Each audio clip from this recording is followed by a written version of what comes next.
Well, look, let's start the program with the obvious. Australia is headed to an election, and it will happen sooner than you expect. And that's because after the government slammed through more than 40 pieces of legislation late this week, much of which affects business and investment, its job in this parliament is pretty much done. Now, the government's argument that it will take to the next election was succinctly expressed by the Prime Minister this week. He said, "We've got your backs." The message into this election will be consistent that the Albanese government is here to help.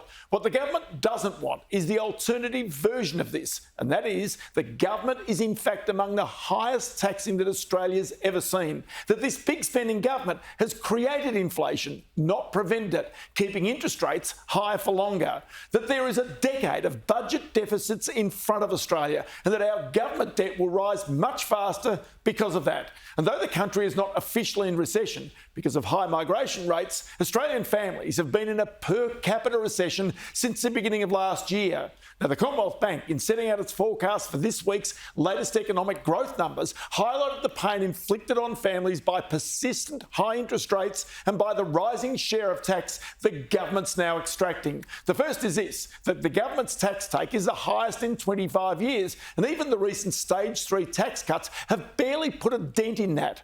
The average tax rate on household income has risen from about 21% in 2010 to close on 26% today, and persistent inflation just keeps pushing that up and up. Now, the second point is that households' discretionary spending power is going backwards at the same time that spending power is rising rapidly, as you can see in most other developed Western nations. That's all about inflation and persistent high interest rates, and importantly, that increasing tax take from the government.